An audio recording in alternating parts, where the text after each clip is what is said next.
Oman প্রবাসীদের জন্য বড় ধরনের দুঃসংবাদ রয়েছে বন্ধুরা।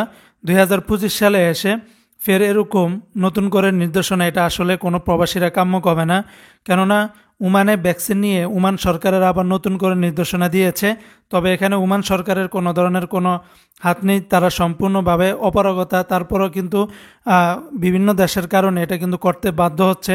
যেমন ওমান থেকে সৌদি আরবে বর্তমানে যে সমস্ত প্রবাসী বা ওমানিরা উমরা করতে যাবে তাদেরকে অবশ্যই টিকার সনদ নিয়ে যেতে হবে বলে জানিয়েছেন বর্তমান ওমানের স্বাস্থ্য মন্ত্রণালয়।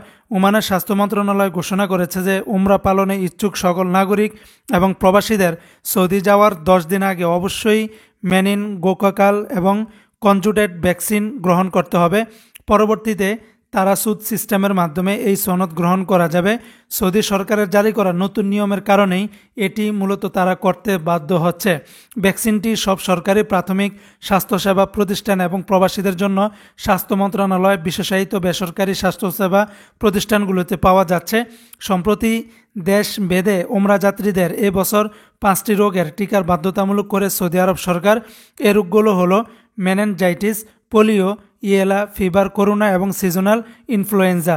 বিজ্ঞপ্তিতে বলা হয়েছে এই 5টি রোগের বিপরীতে বিশ্ব স্বাস্থ্য সংস্থা এবং সৌদির সরকার যেসব টিকাকে স্বীকৃতি দিয়েছে, দেশটিতে পৌঁছানোর আগে সেসব টিকা নিতে হবে যাত্রীদের।